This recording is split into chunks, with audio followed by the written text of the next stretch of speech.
The ocean stretched endlessly under the pale light of the moon, its surface shimmering like liquid silver. The world had long since moved past the age of naval dominance, where massive fleets ruled seas and dictated global power. Humanity now looked to the stars for conquest, leaving Earth's waters largely untouched by conflict.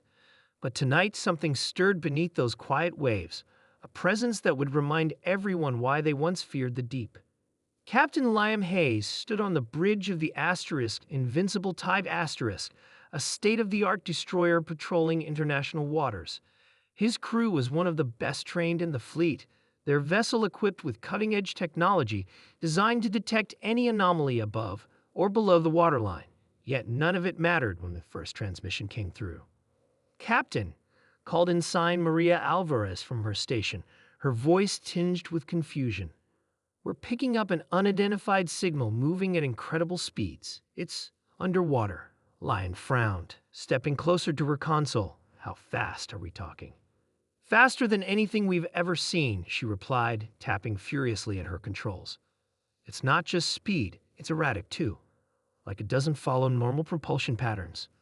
The radar screen flickered as the blip darted across the display, zigzagging unpredictably before disappearing altogether. For a moment, there was silence on the bridge. Then alarms began to blare. "Sonar contact!" shouted Lieutenant Noah Blake, his hands flying over his panel. Multiple objects rising rapidly toward the surface. Before anyone could react, the sea erupted. A colossal shape breached the water less than a kilometer away, sending a towering wave crashing against the hull of the Invincible Tide Asterisk. The ship rocked violently, throwing several crew members off balance. Through the chaos, Liam caught sight of the object as it hovered momentarily above the waves before submerging again. It wasn't human-made. Its sleek design defied conventional engineering. Smooth curves without visible seams, glowing faintly with an otherworldly blue light. There were no markings, no signs of weaponry, but its sheer size dwarfed even the largest submarines in existence. And then it vanished beneath the waves once more. "What in the name of?" Liam muttered, gripping the edge of a nearby console to steady himself. He turned to his communications officer. "Get me command immediately. Tell them we've encountered something unnatural." But before the message could be sent, the ship shuddered again. This time it wasn't from impact. It felt like the very air around them had grown heavy, oppressive. Lights dimmed and flickered, and every electronic system aboard began to malfunction simultaneously.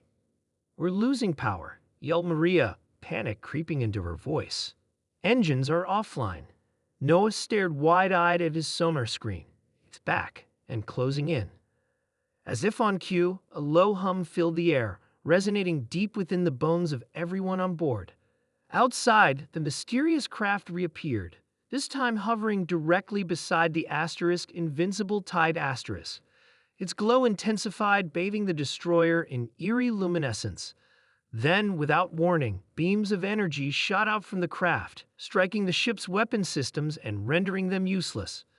"Whatever this thing is," Liam said grimly, "it's not here to negotiate."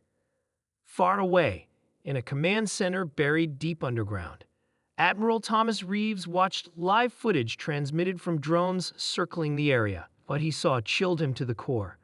The alien vessel, there was no denying what it was now, moved with impossible precision, dismantling the entire naval force sent to intercept it. Ships exploded in bursts of flame, while others simply stopped functioning altogether, their crews left stranded. "This can't be happening," murmured Colonel Rachel Bennett, standing beside him. Her face was pale as she stared at the monitor. "We have nothing that can stand against it." Thomas clenched his fists. "Evacuate all non-essential personnel from coastal regions. If this thing decides to head inland." He didn't need to finish the sentence. Everyone in the room knew the stakes. An unstoppable force had emerged from the depths, and humanity had no idea how to stop it. Back on the Invincible Tide Asterisk, Liam made a decision. They couldn't fight, and they couldn't run. Not with their engines dead. Their only hope lay in trying to communicate. "Maria," he ordered, "broadcast a message on all frequencies. Use every language we have access to. Tell them we mean no harm." She nodded, her fingers flying across the keyboard. Moments later, the ship's speakers crackled to life, broadcasting their plea into the void. For a tense minute, nothing happened.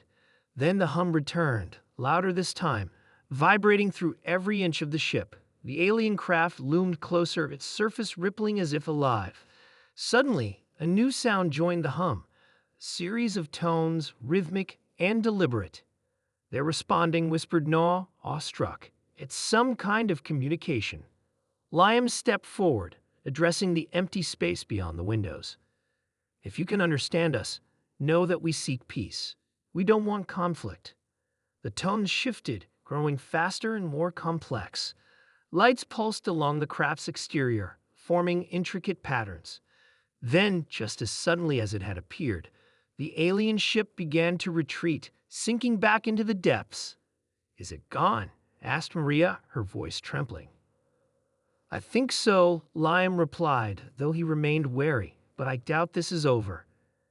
Days passed, and reports poured in from around the globe. The alien vessel, dubbed the Leviathan by the media, had been spotted in multiple locations, always near bodies of water. It never attacked civilians, but military forces that approached it met swift and devastating ends.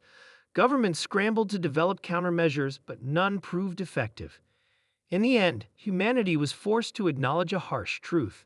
They were no longer the dominant species on their own planet. Yet amidst the fear and uncertainty, whispers of hope began to spread.